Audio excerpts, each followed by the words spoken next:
this week, it was announced that Ohio State Athletic Director Gene Smith will be honored with the James J. Corbett Memorial Award, the highest honor one can achieve in collegiate athletics administration. Smith has served as the Ohio State AD since 2005 and is widely considered one of the most influential administrators in all of college sports. Howard Griffith has more.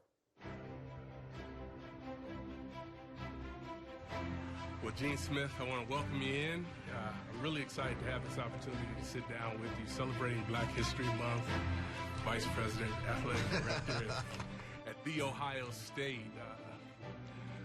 What does Black History Month mean to you? Oh, man, it's a great time. You know, it provides us an opportunity to help, first and foremost, teach our young people their history. It's a time for us to help us recognize that the diversity in our society is extremely valuable. You know, race or religion or whatever, but we need to always pause and look at how Black people contributed to the diversity of this society positively. A lot of people talk about, oh, we shouldn't have it, it needs to go away, and no, it shouldn't. We shouldn't do that. We need to continue to educate people. When you look across the landscape of athletics, is it where you want it to be for African Americans, or is there a long way to go? Yeah, there's a long way to go. You know, in the coaching ranks, there's a long way to go. In football, we've taken slippage in men's basketball. That needs to recorrect itself. We need to find a way to help more people of color get in head coach positions, and we need to get back to that. Where we are with athletic directors is better than it's ever been, but that's a direct result of effort and hard work. We need to keep it growing. We need the presidential leadership that's continuing to emerge and understand that people who have talents and skills that may not necessarily look like them can still do the job. And so I'm at that age where I can pick up the phone and have that conversation. I used to couldn't have that conversation. Right. I had to be careful with but now I just pick up the phone and filter's gone. It's gone. It's gone. You made stops at Iowa State and Arizona State. Yeah. What are some of the what are some of the things you learned at those stops that help prepare you for where you ultimately are right now? So think about that. I grew up in Cleveland. I'm looking at Ames, Iowa. Right. 25,000 people and 25,000 students, and probably less than 1% look like me. So anyway, I didn't think that they were real when I first went for the interview, because at that time, EEOC and affirmative action was at its strongest. Schools couldn't conduct an interview process without, for sure, proving that they had minorities in the pool. I was in every search. And I'll never forget Sid Dempsey, DeLastos, all those guys said, don't get discouraged. You need to keep doing it. You'll get better at the interview process. It's a beauty pageant. Okay, you just keep doing it. You know who's going to get that job. We all know who's going to get that job, but you need to go. So when I went to Iowa State, I looked at it that way, and I was so wrong. I learned so much in Ames, Iowa, and Iowa State about work ethic and appreciation for people, and all they cared about is that you work hard. That's all they cared about. Do your job, do it excellently, and people respected you. They didn't care about the color of my skin.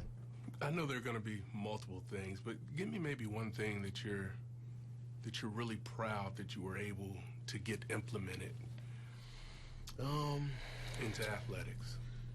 Probably the focus on the individual athlete is the thing I'm most proud of. I inherited here a program where everything was about group teaching.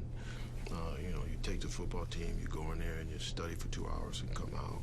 And so getting all of our coaches and all of our staff to make sure we understand what does Howard need, because it's different than probably what Gene needs. And so we have that culture. And there's buildings and things of that nature, and budgets and all that stuff. But at the end of the day, what I'm about is what I'm blessed to have had in my life. I would not be here today were it not for the sport of football. So I'm indebted to it. I remember my experiences. I wasn't a great student.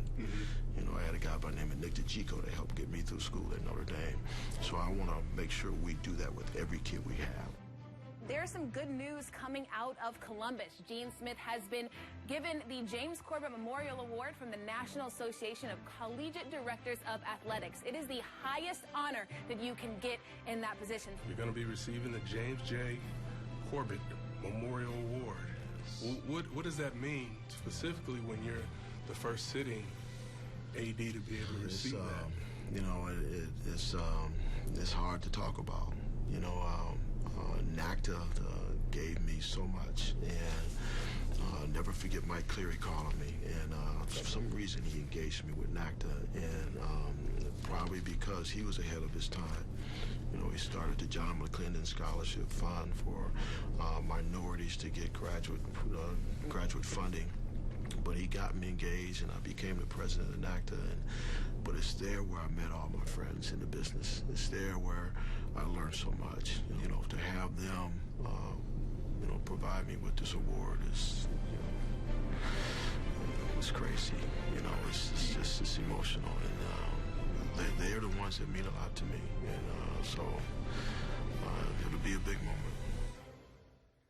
Smith is now the third longest tenured athletic director in the Big Ten, and when the impending retirement of Purdue's Morgan Burke becomes official, only Wisconsin's Barry Alvarez will have more experience as a Big Ten AD.